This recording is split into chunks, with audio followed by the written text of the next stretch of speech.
मुंबई कुछ लोगों के लिए कला की नगरी तो कुछ लोगों के लिए सपनों का शहर है, जहां लोग अपनी बड़ी महत्वाकांक्षाओं के साथ आते हैं। ये शहर भरा है कुछ अद्भुत बाजारों, रहस्यमय मंदिरों, मॉडर्न रेस्तरा और खूबसूरत समुद्री तटों से, जो विश्व भर के पर्यटकों को अपनी ओर आकर्षित करता है। हालांकि हम शांत समुद्री तटों के साथ इसके औद्योगिक स्वरूप के बारे में जानते होंगे। मुंबई को भारत में सबसे अधिक आबादी वाला शहर माना जाता है। इसकी आबादी 22 मिलियन से अधिक है। यहाँ की ऑफिशियल लैंग्वेज मराठी है। यह कई यूनेस्को विश्व धरोहर स्थलों का घर भी है। मुंबई को भारत की वित्तीय, वाणिज्य और मनोरंजन की राजधानी भी कहा जाता है। मुंबई में देखने के लिए कई पर्यटन स्थल हैं।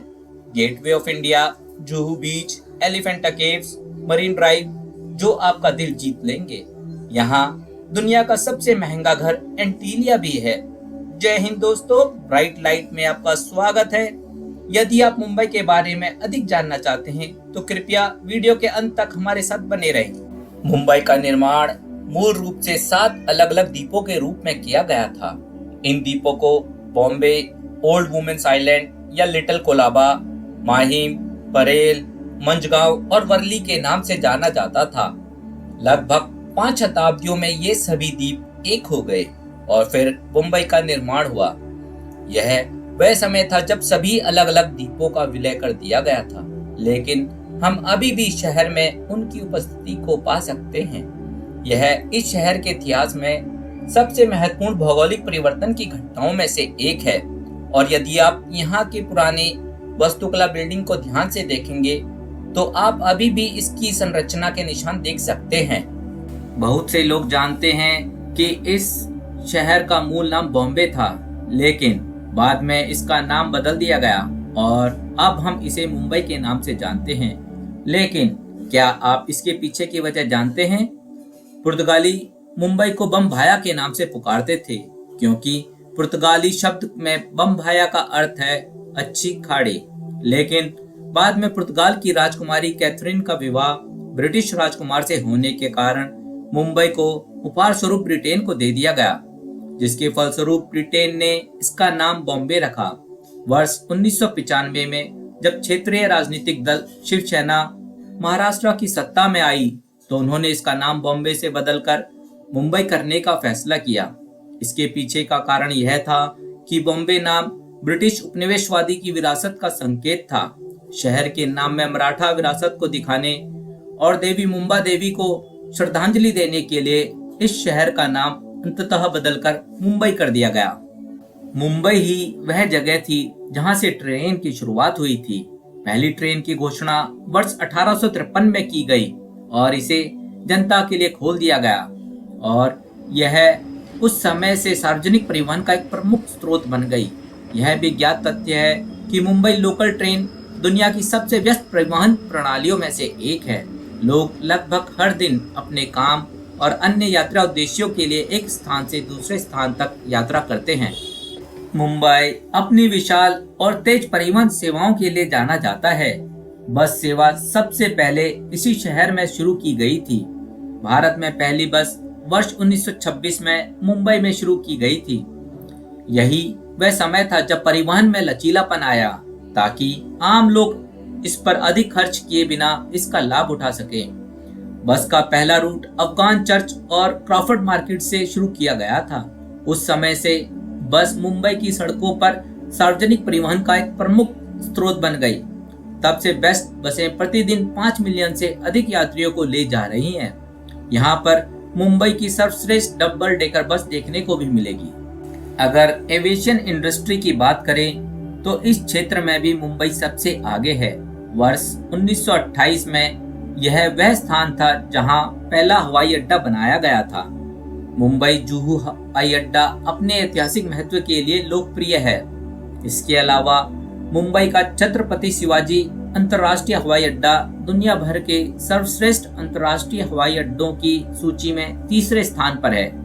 मुंबई वह स्थान है जहां सर जमशेदजी टाटा का जन्म हुआ था। वर्ष 1901 में कार रखने वाले भारत के पहले व्यक्ति थे और निश्चित रूप से वह विशाल टाटा साम्राज्य के संस्थापक भी थे।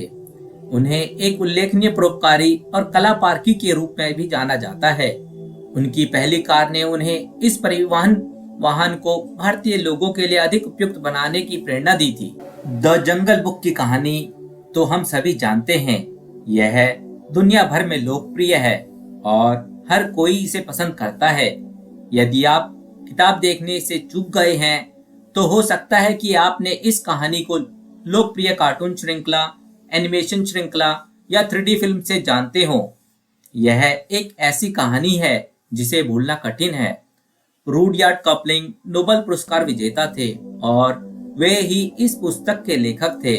और दिलचस्प बात यह है कि उनका जन्म 30 दिसंबर 1865 में मुंबई में हुआ था। हालांकि उस समय के दौरान लेखक के जन्म स्थान का पुनर्निर्माण किया गया है।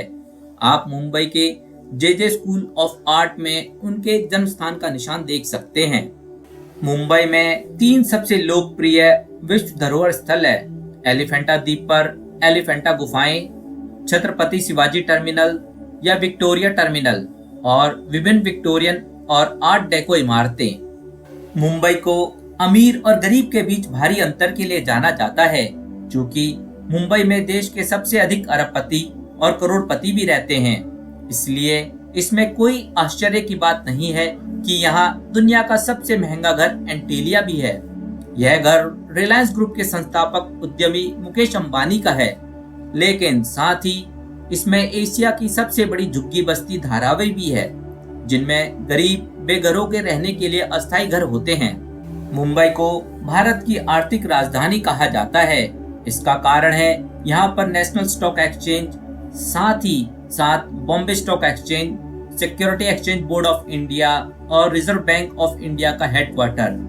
मुंबई में रहने वाले व्यक्तियों की प्रति व्यक्ति आय औसतन 39,850 रुपए है। देश की जीडीपी में इसका सबसे बड़ा योगदान है।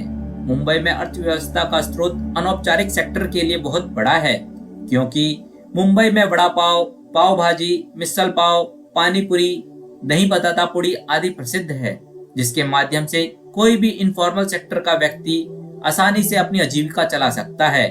और फॉर्मल सेक्टर के लिए NBFC और साथ ही साथ स्टार्टअप भी है। मुंबई से ही लगभग 50 बिलियन का आयात निर्यात होता है। यहाँ से सूती वस्त्र प्रमुख निर्यात में शामिल है। मुंबई का इतिहास इतना पुराना और विशाल है कि हम चाह कर भी इस वीडियो में पूरा कवर नहीं कर सकते हैं। आज की वीडियो में इतना ही। आशा है आपको हमारा वीडियो पसंद आया होगा।